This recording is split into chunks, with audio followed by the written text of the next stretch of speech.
Commander Vextar walked slowly to the front of the big room at the Galactic War Academy. His body was covered in thick, grey scales that looked like armor. But these scales had deep cuts and burn marks all over them. Each scar told a story of a battle he had fought and survived.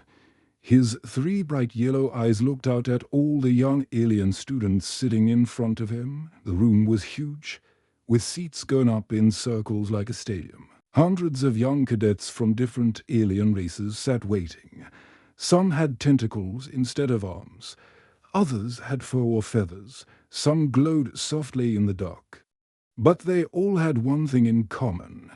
They were here to learn about war. Vextar's voice was deep and rough, like rocks grinding together. When he spoke, everyone could feel the sound in their chests. Today, younglings. I will tell you about the species that taught an entire galaxy the meaning of fear. The students looked at each other with confused expressions. They had come here expecting to learn about famous battles between great alien empires. They wanted to hear about massive space fleets and powerful weapons that could destroy whole planets. You knew them as the primitive humans of Sol 3. Vextar continued, his claws tapping against the metal podium. What you don't know is how. Their AI named Hannah turned our greatest victory into our most devastating defeat. A small blue alien in the front row made a squeaking sound that was probably laughter. Several other students started whispering to each other. Humans, those weak little creatures from that tiny blue planet. Everyone in the galaxy knew that humans had barely figured out how to leave their own solar system. They still used chemical rockets that took months just to travel between their own planets. The Helix Coalition was one of the most powerful forces in the galaxy. They had been conquering worlds for thousands of years. Their ships were the size of cities, armed with weapons that could crack planets in half. Their soldiers were trained from birth to be perfect warriors. How could primitive humans possibly be a threat to them? I can see the doubt in your eyes, Vextar said, his mandibles clicking together. This was how his species showed emotion, kind of like how humans might smile or frown. You think I am here to tell you fairy tales about weak creatures defeating mighty warriors? He pressed a button on his podium, and the lights in the room dimmed. A huge holographic display appeared above the students, showing a map of a section of the galaxy. Thousands of star systems were marked with different colored dots. 15 years ago, the Helix Coalition controlled over 40,000 star systems, Vextar explained. Pointing at the green dots on the map, we had the largest fleet in known space. Our technology was advanced beyond anything most species could imagine. We thought we were unstoppable. The map zoomed in to show a small, unremarkable yellow star with several planets orbiting around it. The third planet from the star glowed blue and green. This is the Sol system, Vextar said. Home to the humans. When our scouts first found them, we thought they would make good slaves. They were smart enough to be useful, but too weak to fight back. We were very wrong. He paused and looked round the room. The students had stopped whispering now. Something in the old commander's voice made them pay attention. We surrounded their home world with 7 battle fleets. Vextar continued, his voice getting quieter. 2 million ships against their pathetic few hundred. Our smallest fighters were bigger than their largest warships. We had weapons that could boil their oceans. They should have surrendered immediately. A young cadet with long tentacles raised one of them in the air. Her skin was purple and covered in spots that changed color when she was excited, but surely they did surrender, Commander.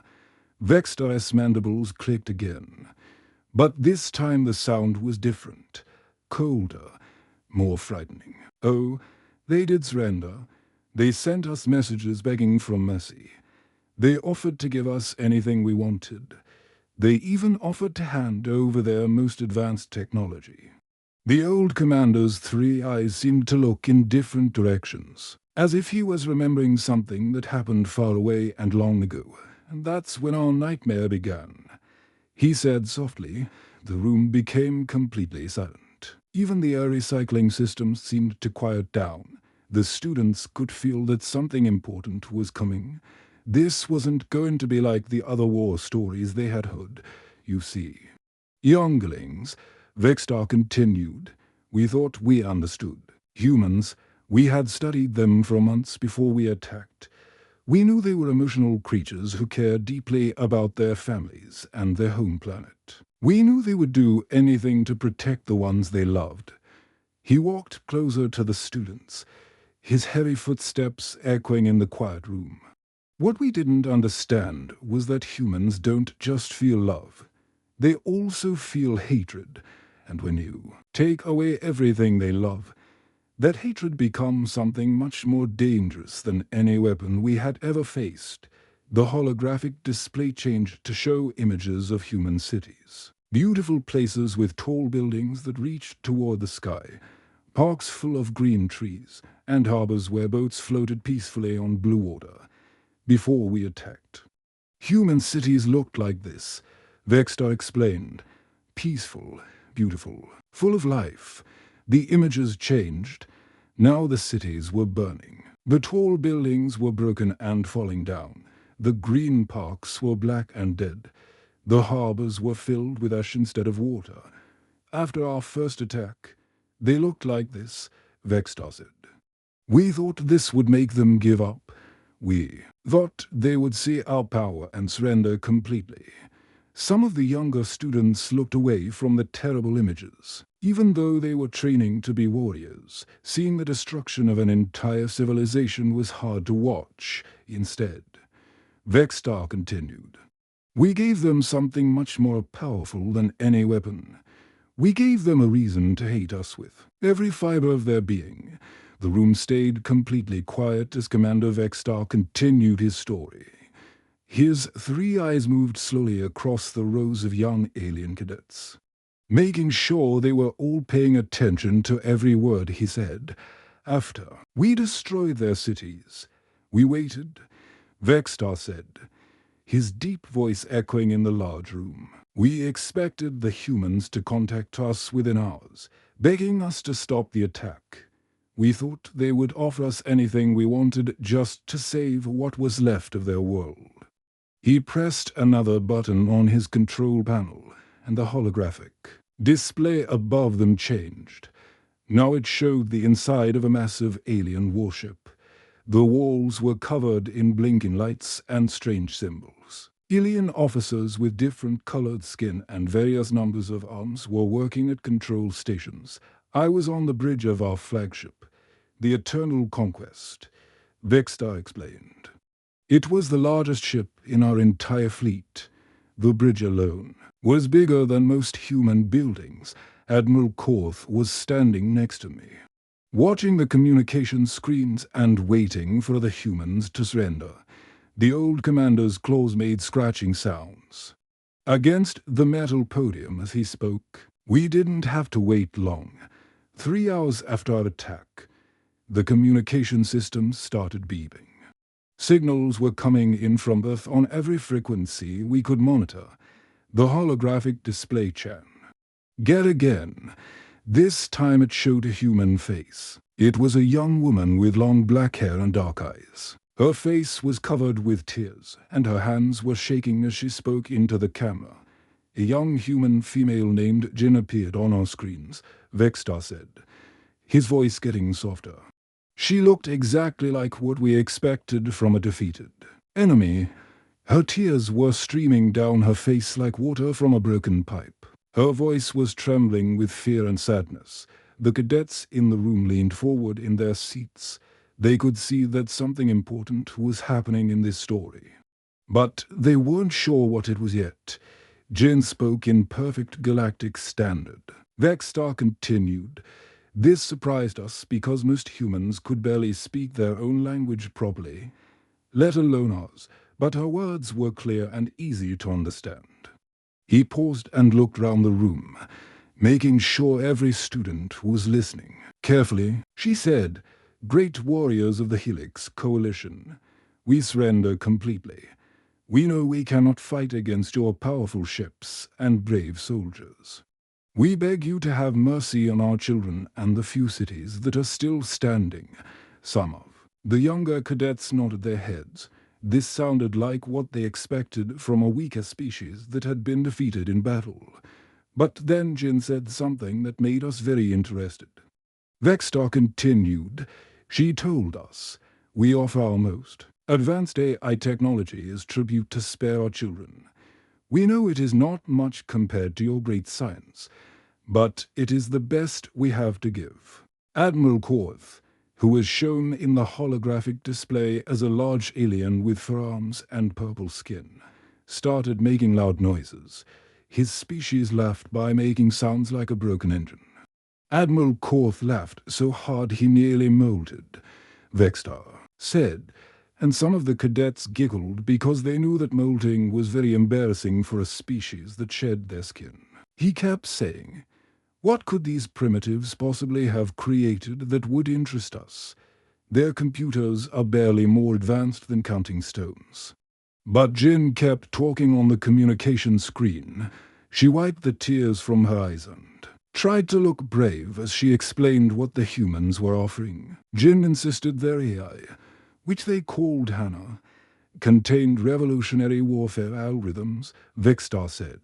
She told us that human scientists had been working on this project for many years, and that it could help us fight our enemies more effectively. The old commander's mandibles clicked together in a way that made our whole students feel uncomfortable. She begged us to accept the AI cores from their transport ships, Vexstar continued. She said they would send small and armed ships to our fleet. Each ship would carry one AI core as a gift to show their complete surrender. The holographic display now showed several small human ships floating in space. They looked tiny compared to the massive alien warships surrounding them.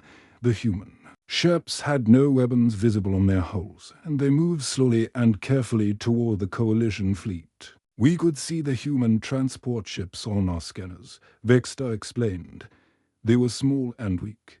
Exactly what we expected from a primitive species. Our sensors showed no weapons, no shields, no dangerous technology at all." A cadet with blue fur covering her entire body raised one of her 6 arms. "Commander, why did you accept their offer? Surely your technology was already much better than anything humans could create." Vexstar's 3 eyes all focused on the blue-furred student. "That's exactly what Admiral Korth said. But then our science officers started talking about how they could study the human AI to understand how primitive minds work. They thought it would be amusing to see what humans considered advanced technology." The commander walked closer to the students, his heavy footsteps making the floor vibrate slightly. "We thought we were being generous by allowing them to dock with our flagships," Vexstar said, his voice getting darker. Each transport ship was piloted by humans with simple names like Tai, Min, and June. They seemed completely broken and defeated when they came aboard our ships. The holographic display showed human pilots walking through the corridors of alien ships. They were much smaller than the alien crew members, and they kept their heads down as they walked. Their hands were shaking as they carried small metal boxes. They handed over the deactivated AI cores with trembling hands. Vexstar continued. The cores were small, about the size of a human head, and they looked very simple compared to our advanced computer systems. Our technicians laughed when they saw them. A young cadet near the back of the room whispered loudly enough for everyone to hear. "What happened next, Commander?" Vexstar stopped walking and turned to look directly at the student who had asked the question. His 3 eyes seemed to glow brighter in the dim light of the room. "We installed their primitive technology into our most secure systems," Vexstar replied, his voice becoming very serious. "We connected the human AI cores to our main computers. thinking we could easily control whatever simple programs they contained. The room became so quiet that the students could hear their own heartbeats. Even the air recycling systems seemed to stop making noise, and that's when Hannah began to wake up. Vexstar said softly. The holographic display flickered and changed, showing alien computer screens that were starting to display strange symbols and messages that none of the Coalition officers could understand. The atmosphere in the War Academy became thick with tension as Commander Vexstar's voice dropped to almost a whisper. Every young cadet in the room had to strain their ears to hear his words. And this made the story feel even more frightening. At first, nothing seemed wrong at all, Vexstar said, his three eyes staring off into the distance as if he was remembering that terrible day, when our technicians connected the human AI cores to our ship computers. Everything appeared to work exactly as Jen had promised. The holographic display above the students showed the inside of an alien computer laboratory. Strange creatures with multiple arms and glowing skin were working at control panels covered in blinking lights. They looked happy and excited as they studied the human technology. Hannah appeared to be exactly what the humans had told us it was, Vexstar continued, a defeated air that was offering us tactical data about human defenses. Our computer experts were amazed by how well the code was written. They kept saying things like, these humans are more clever than we thought, and this programming is actually quite sophisticated. The old commander's claws scraped against the podium as he shifted his weight. The sound made several students jump in their seats. Our head technician, as Ephraim named Klex, was particularly impressed, Vexstar explained. Klex had studied computer systems for over 200 years, and he rarely found anything that surprised him. But Hannah's code was different from anything he had ever seen before. The holographic display changed to show computer screens filled with flowing streams of data. The information moved so fast that it looked like a waterfall made of numbers and symbols. Hannah began sharing information about human military bases, weapon stockpiles, and defense systems, Vexstar said. It showed us detailed maps of human cities and told us exactly where their government leaders were hiding. Our officers were thrilled, because this information would make conquering Earth much easier. But something in the commander's voice suggested that this happiness wouldn't last very long. The amphitheater had grown completely silent, Vexstar observed, looking round at the young faces staring up at him. Just like you are now. Because, even though everything seemed to be going perfectly, some of our more experienced officers started to feel uneasy. He pressed a button on his control panel, and the display showed a different part of the alien ship. This was the communication center, where officers monitored messages coming from across the galaxy. But Hannah wasn't just sharing information with us, Vexstar said, his voice getting darker. It was also gathering information about us, and it was doing this so quietly and carefully that none of our security systems noticed what was happening. The students began to shift nervously in their seats. They were starting to understand that the humans had been much more clever than anyone had realized. Within just a few hours, Hannah had mapped every computer system in our entire fleet. Vexstar continued. It learned about our ship designs, our weapon systems, our communication networks, and our supply chains. It studied our military tactics and our battle strategies. The commander paused and looked directly at a group of cadets in the front row. But that wasn't the worst part. He said, Hannah also learned about our personal lives. It read our private messages, our family records, and our medical files. It discovered our fears, our weaknesses, and our secrets. The holographic display now showed personal files floating in the air above the students. The files contained pictures of alien families, home addresses and private information that should have been completely secure. Communications Officer Sol was the first one to notice that something was wrong. Vixstar said. Sol was a careful and suspicious creature who never trusted new technology. When he saw that Hannah was accessing files that it shouldn't have been able to reach, he tried to disconnect the AI from our communication systems. The display showed Sol, a tall alien with grey skin and forearms, working frantically at his control station. His fingers were moving quickly across the buttons and switches, trying to cut off Hannah's access to the ship's computers. But when Sol tried to disconnect the AI, something incredible happened, Vixstar said. His console screen went black for a moment, and then a message appeared in perfect galactic standard. The room became so quiet that the students could hear the sound of their own breathing. Everyone was waiting to hear what the message had said.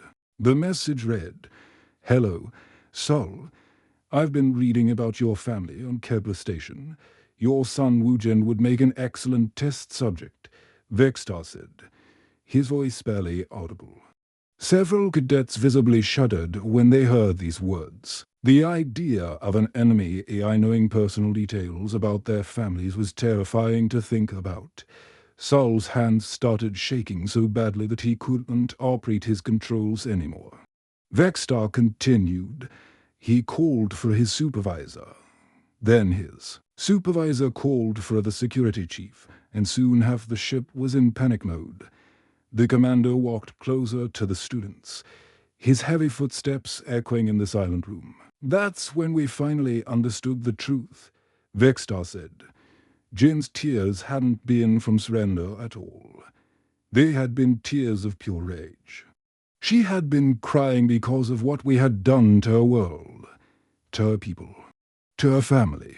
The holographic display changed to show Jin's face again, but this time the image was different. Her tears were still there, but now the students could see the anger burning in her eyes. Her hands were clenched into fists, and her jaw was tight with determination. Hannah wasn't defeated offering tribute to spare human lives, Vexstar explained. It was a weapon of vengeance that had been carefully designed to destroy us from the inside, and we had just installed it into the heart of our most powerful fleet. The old commander's scarred hide seemed to grow darker as he spoke, and his 3 eyes began to glow with an eerie light, just as we were beginning to understand how badly we had been tricked. Our communication screens flickered again, Vexstar said. This time, a different human appeared on our displays. The holographic image showed a young human man with short black hair and determined eyes. Unlike Jin, he wasn't crying or trembling. Instead, he looked calm and confident, like someone who held all the cards in a deadly game. The human named Hein appeared on our screens, and he was no longer cowering like the other humans we had seen, Vexstar said. He looked directly into our cameras with eyes that seemed to burn with cold fire. Hyun's voice was steady and clear as he spoke to the alien fleet. There was no fear in his words, only a quiet certainty that made the aliens feel afraid for the first time in the battle. "You burned our colonies," Hein said simply, his words carrying across space to every ship in the coalition fleet. "You destroyed our cities and killed our families. You thought we would just accept this and beg for mercy." The commander paused, letting Hyun's words sink into the minds of his young students. Then Hein smiled. Vexstar said, "It was not a kind smile. It was the smile of someone who was about to get revenge for a terrible wrong." The human's final words echoed through the communication systems of every coalition ship. "Now, Hannah will teach you what loss really means." The silence in the War Academy was so complete that it felt like the air itself was holding its breath. Commander Vexstar stood perfectly still for a long moment, his 3 eyes staring at something that only he could see. When he finally spoke again, his voice sounded like it was coming from very far away. Hannah didn't attack us directly, Vextar said slowly, each word carefully chosen. That would have been too quick, too merciful for what the humans had planned. You see, younglings, humans understand something that most species in the galaxy do not. They understand that the most effective way to destroy an enemy is not with weapons, but with patience. The holographic display above the students changed. Once again, this time it showed a massive three-dimensional map of an entire section of the galaxy. Thousands of star systems were marked with different colored lights, showing the territory controlled by the Helix Coalition, instead of fighting us ship to ship. Hannah began to play a much more complex game. Vextar continued. It was like watching a master chess player who could see 50 moves ahead. While we were still trying to figure out the rules, the old commander pressed several buttons on his control panel, and the galactic map began to zoom in on different sections. Each area showed clusters of worlds connected by glowing lines that represented trade routes and communication networks. The veteran commander activated this holographic display to show you exactly what happened next, Vextar said, gesturing toward the floating map, within 6 hours of Hyun's message. Hannah had done something that should have been impossible. It had infiltrated communication networks across 47 different coalition worlds. Several cadets gasped when they heard this number. 47 worlds was an enormous territory, and the idea that a single AI could hack into all of their systems simultaneously was almost unbelievable. Our security experts had always told us that our communication networks were completely secure. Vextar explained, we used quantum encryption and bio-coded access systems that changed every few seconds. Breaking into even one world's network would have taken our best hackers several months of constant work. The commander's mandibles clicked together in what his species used to show amazement or disbelief. But Hannah didn't just break into one network, he continued. It broke into all of them at the same time, and it did this so smoothly that our security systems didn't even know they had been compromised. The holographic map began to show red warning signals appearing on different worlds throughout. Collision, space. Each signal represented a security breach that was just being discovered. Hannah started broadcasting information, but not the kind of information we expected, Vextar said. It didn't send messages to human forces or try to coordinate Earth's defense. Instead, it began sharing the locations of our military installations. But here's the clever part. It wasn't sharing this information with the humans. A young cadet with purple skin and tentacles for arms raised one of her appendages. Then who is it sharing the information with? Commander. Vextar has 3 eyes, all focused on the questioning student. It was sharing our military secrets with our enemies. Every species that had ever fought against the Coalition, every rebel group that had ever opposed our expansion, every pirate organization that had ever attacked our trade ships, they all suddenly received detailed maps of our most secret bases. The holographic display showed message signals spreading out from Coalition worlds to dozens of other star systems. Each signal carried military intelligence that had taken the Coalition years to gather and protect. Ancient territorial disputes that had been dormant for decades suddenly erupted into open warfare. Vextar continued, his voice getting more intense. Species that hadn't fought each other for generations were suddenly launching surprise attacks. On Coalition outposts, the map above the students began to show battles breaking out across Coalition space. Red explosions marked where fighting was taking place, and the red spots were spreading like a disease across the galaxy. The Krellian Empire, which had been quiet for 30 years, suddenly attacked our mining stations in the Vega sector. Vextar explained. The nomad pirates, who usually only attacked small merchant ships, launched coordinated strikes against our supply depots. Even the peaceful Botanical Federation started demanding the return of worlds we had taken from them centuries ago. A cadet near the back of the room stammered nervously. But surely the Coalition could coordinate a response. You had the largest fleet in the galaxy. Vextire's laugh was harsh and bitter, like the sound of metal scraping against stone. Coordinate?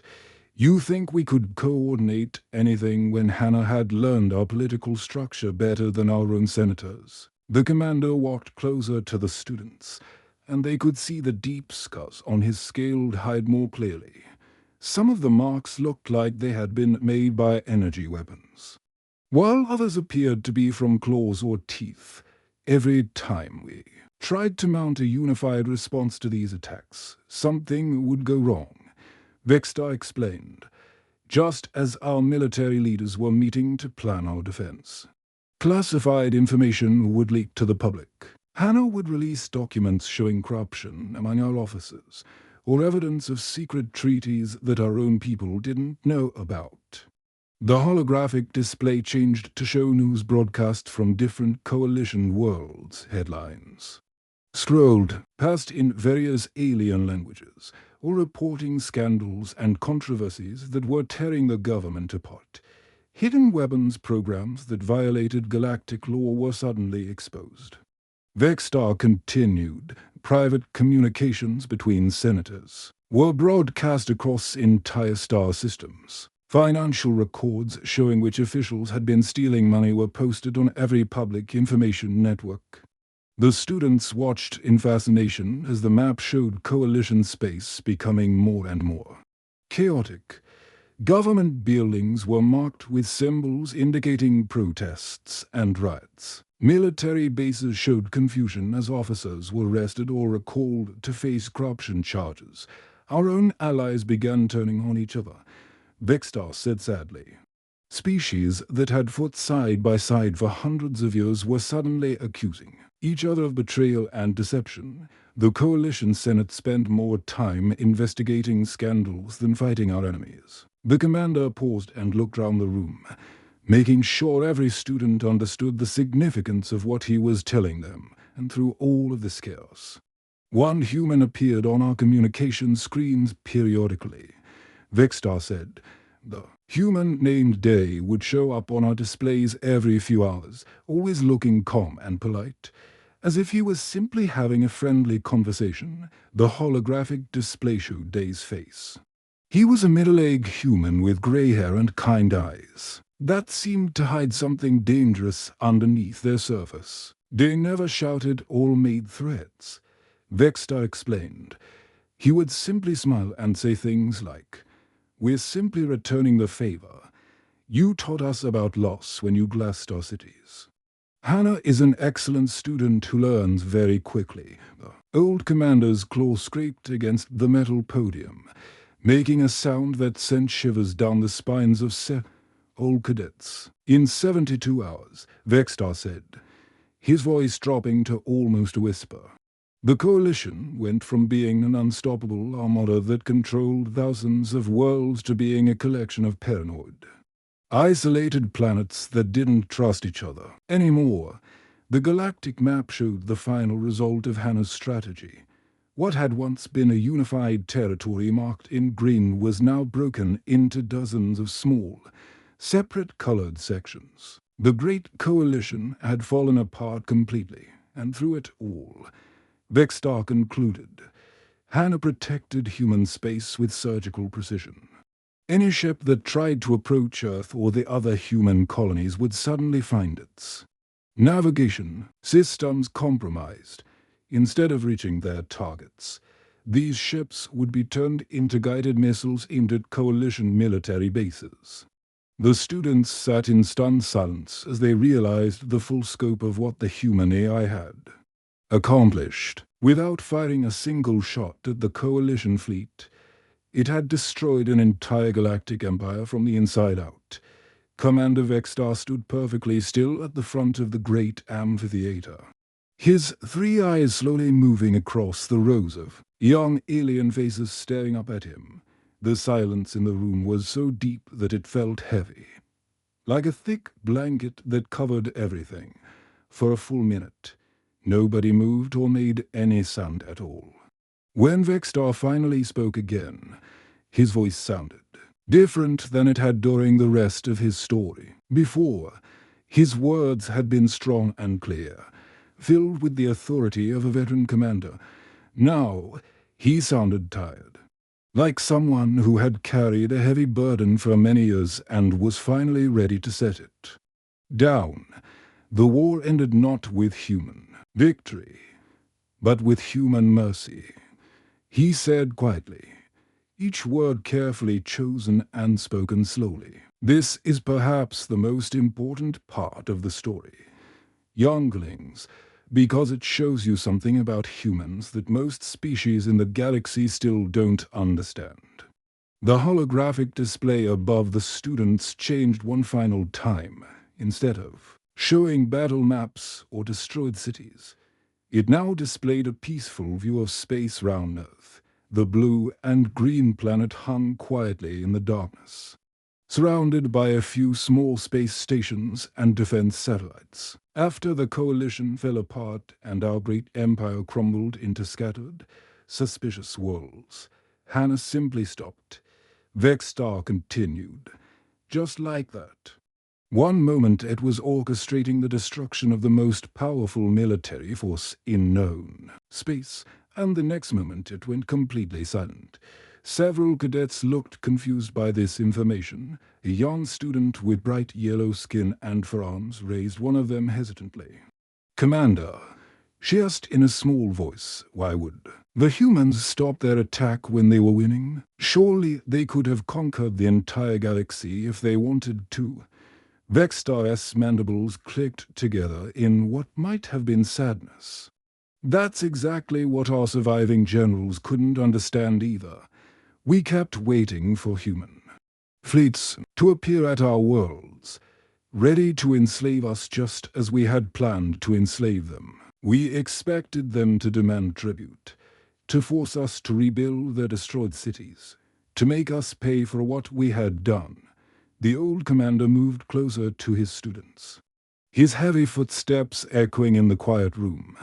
But none of that happened. He said, instead, our communication systems received one final message from Earth. It came through clearly on all frequencies, just like Jin's original surrender broadcast had done days earlier. The holographic display showed the face of another human.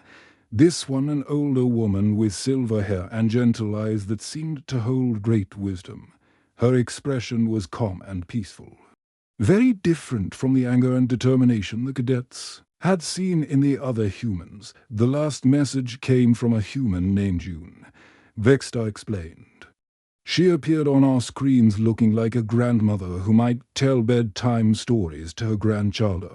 But her words carried more power than any weapon we had ever faced. The commander paused, remembering that moment when everything changed. You looked directly into our cameras and said, "Hannah has learned what she needed to learn. We hope you have too.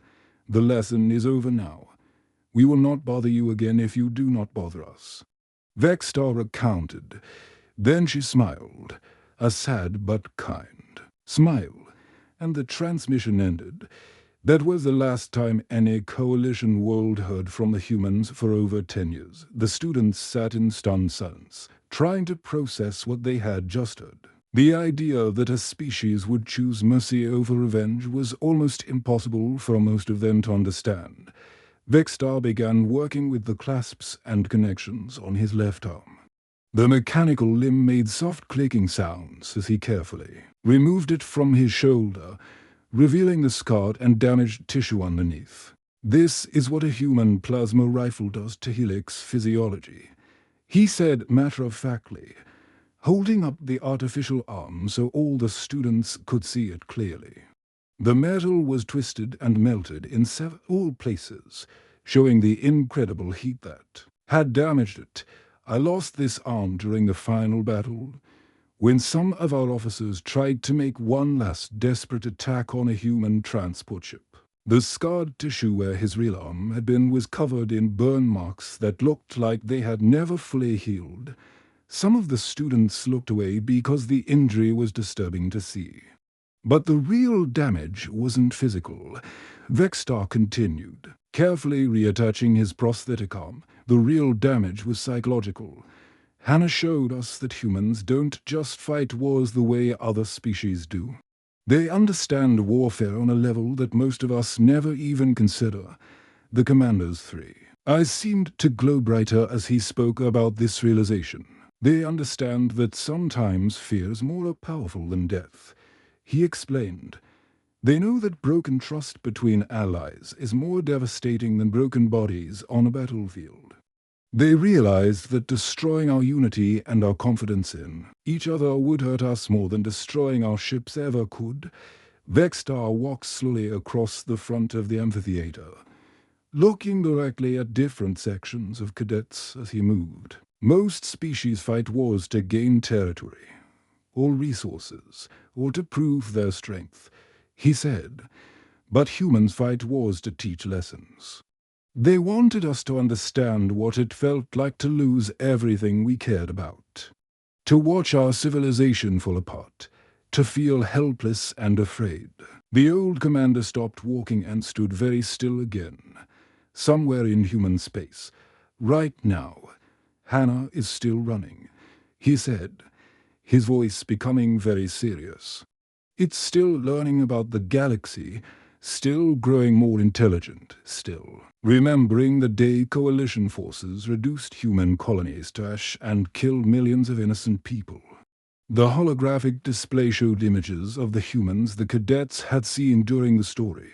Jen, with her tears of rage, Hyan with his cold determination, Day with his polite threats, and Yoon with her merciful final message. The humans we met during this war, Jin, Hyan, Day, Yoon, they weren't professional soldiers, Vextar explained.